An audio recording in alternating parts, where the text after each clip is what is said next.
In this video I'm going to be showing you what you can make if you have 2 buildable Iron Mans and 1 Arishem set lying around. I'll be taking you through the details, the pros and cons, and whether this MOC is truly worth building. So without further ado, let's jump in. So a while ago we took a look at this. The buildable Iron Man I thought was actually a pretty nice set. The posability was relatively good, the shaping was okay, but as it was a £30 set, I had a feeling it could be way better. And what do you know, a couple of weeks later, Ransom Fern came out with a bust model of this very set. And as it was a bust model, it could have a lot more pieces in the upper chest, even managing to integrate the plaque on the front into a nice display stand. Almost like a mini version of the Black Panther set, only way more affordable and quite a nice little desk piece. But as it was a MOC of a bust, it was inevitable that he was going to get asked if he was making the full figure. And a couple of weeks after that, he did.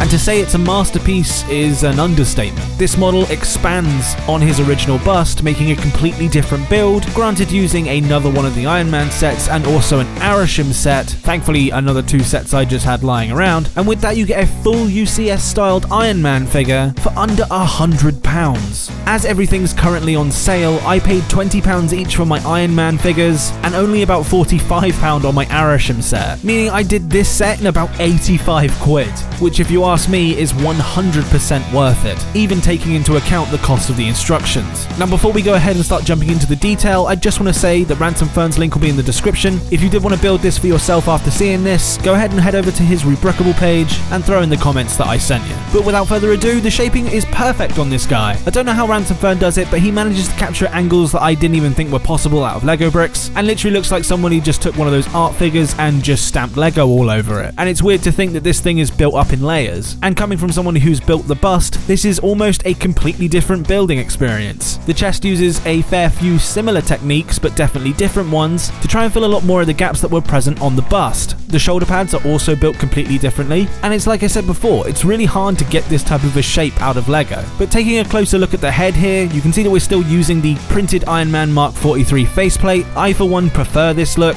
I know a lot of people don't necessarily like the printed look, and although the head might look a tiny little bit too small on this model now, I think it's a very good compromise for the amount of detail that you're able to put into the body, making the figure at this particular scale. The back of the head is done in a very similar way to the bust, meaning it is nicely panelled at the back, leading into the neck and upper torso, which again features very similar techniques to the bust, but the interior of the chest seems to be made in a completely different way. So those of you who have the bust and are thinking about potentially building the full thing, you're not going to get bored building this new model. Continuing to the back of the model, now this is completely different to the bust, as it now leads into the hip section, a lot smoother, as this is one of those fairly tight-fitting Iron Man suits. The shoulders and arms seem to be built much better than the bust, probably because it has to deal with the weight of a forearm there. Leading directly into the hand where we'll find some individual finger articulation and some wrist articulation. And this, alongside the brick belt detail on the arms, just makes the arm feel a lot more sturdy. And once again, all of the different angles on the arm just really help the silhouette define that this is an Iron Man suit, especially with those beefy shoulder pads. I especially love the detail here at the waist section, using these bar holder clips to create the illusion of abs up the side of the suit, a relatively notable feature that this Iron Man suit does indeed have. Unfortunately, there's no form of articulation down here, but that's probably just to keep everything sturdy. And leading directly into the legs, I love the gold accents on the front with the 3 different types of bricks used, all in different shades of gold and red, along with some nice sturdy feet to keep this model from not falling over. And although this model looks fantastic in this generic pose, unfortunately this is where the problems seem to creep in.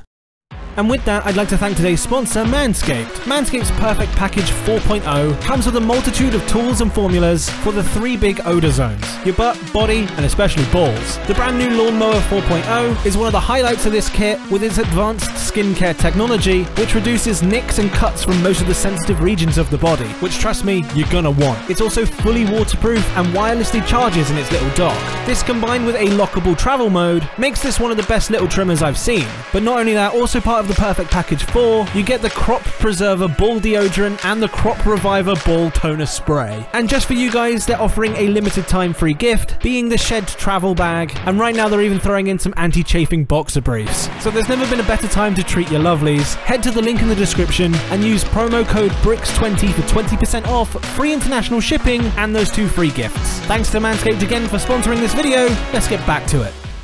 Now don't get me wrong, I prefer this model wholeheartedly to the ones it's comprised of. However, I will tell you now that if you're planning on playing with this thing, it's just not gonna happen. The model is indeed sturdy, but there are definitely some weak points on the model that I feel Ransom and you guys should know about. Along with that, you cannot get any sort of other pose out of it really. You can move the arm up to get a repulsor blast pose, but that's pretty much it. There's not really a level of posability with this figure, which is unfortunate but understandable, otherwise you'd see a bunch of ball joints everywhere. And if I'm honest, as I'm planning on putting this on a shelf anyway, the generic pose that it's modeled in is good enough to pose it like that. And although knees are modeled into this figure, they are locked by plates. So just like Optimus, he's not planning on getting up and walking around anywhere. But besides that, we've still managed to keep the feature where the arc reactor lights up, which is always a plus. The angles and the shaping of this model and the technique used to get them are just beyond my comprehension. The only thing I don't really like about this feature is the fact the color is wrong, but you can't really do anything about that. It's Lego's light brick, that's the problem here. And I appreciate that Ransom's made the light brick removable, but core, it's not fun to replace at all. Along with that, the Mark 43 has never really been one of my favorite designs, but as for the red and gold accents, I believe Ransom Fern has put them all in the correct spots and had every single one of them represented, meaning the model does look very accurate to the Mark 43 and does, I guess, leave the possibility of making potentially other Iron Man suits in the future. Would love to see him build a Mark 1 or even a Mark 85 at this scale. Overall, this model is amazing. I don't really understand how Ransom Fern manages to get those intricate details throughout the model. I mean, just look at the back of his legs. The techniques here to just get this shape